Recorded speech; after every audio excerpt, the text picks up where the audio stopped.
Thanks to the success of the ABC sitcom Growing Pains, Kirk Cameron became a teen heartthrob. He even landed a Pepsi commercial during Super Bowl 24.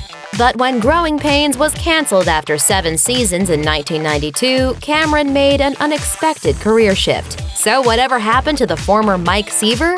Here's the surprising answer. He converted to Christianity.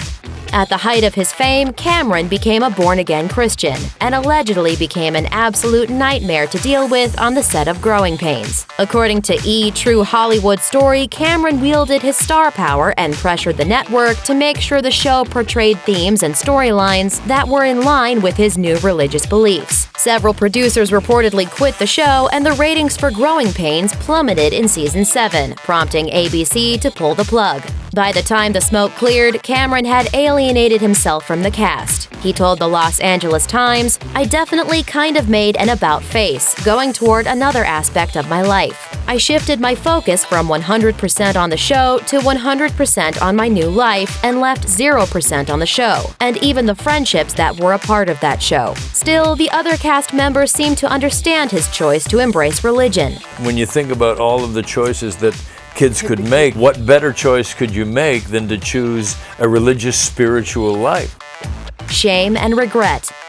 Actress Julie McCullough joined the cast of Growing Pains as nanny Julie Costello in 1989. Despite being cast as a love interest for Cameron's character of Mike Seaver, McCullough was written off the show by 1990. According to Hollywood legend, when Cameron found out the actress had posed for Playboy in the past, he was furious with producers. He allegedly went so far as to call them pornographers. Cameron has denied having McCullough fired, asserting in his autobiography she was never meant to have a long-term role in the show. But others allege that after getting McCullough fired, Cameron used his influence to then get his real-life girlfriend, Chelsea Noble, cast as his new on-screen girlfriend. When the two married in real life shortly after, he didn't bother inviting any of his castmates, something Cameron later told the Los Angeles Times he now regrets. "If I could go back, I think I could make decisions that were less inadvertently hurtful to the cast, like talking and explaining to them why I just wanted to have my family at my wedding."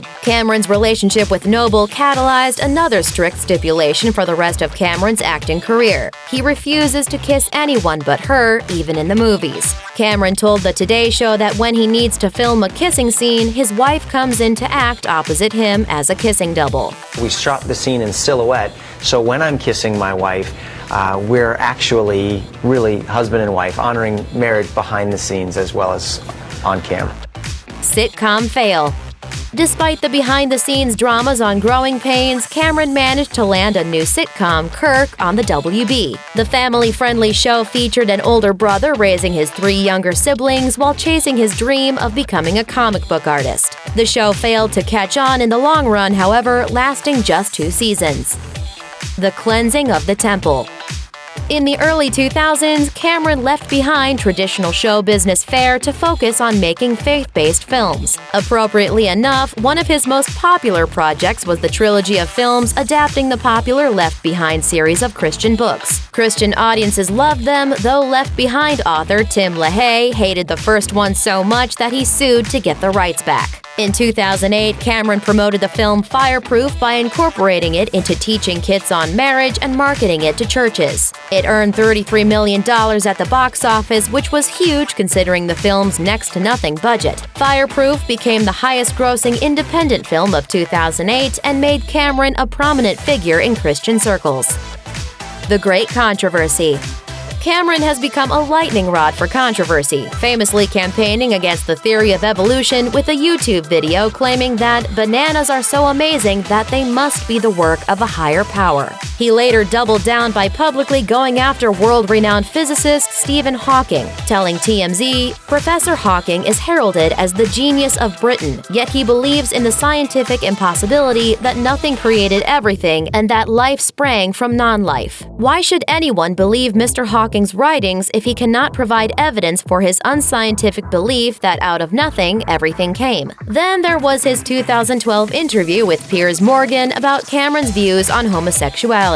It's unnatural. I think that it's detrimental and ultimately destructive to so many of the foundations of civilization. Many in Hollywood were quick to denounce the former Growing Pains star, including his former TV dad, Alan Thicke, who said in a statement, "I'm getting him some new books. The Old Testament simply can't be expected to explain everything." Cameron again made the headlines in 2016 with his Love Worth Fighting For marriage ministry after telling the Christian Post, "Wives are to honor and respect and follow their husband's lead, not to tell their husband how he ought to be a better husband. When each person gets their part right, regardless of how their spouse is treating them, there is hope for real change in their marriage." But perhaps the strangest controversy Cameron has been involved with is one he manufactured while promoting his 2013 film, Unstoppable. The website address for the film had previously been a spam site, so it was initially blocked on Facebook. Though Facebook unblocked the site later the same day after verifying the new content with Cameron's team, the sitcom star painted it as an attack on Christianity that was foiled by the swell of support from the faithful. Sounds like he knows how to play to his base. The worst movie of all time.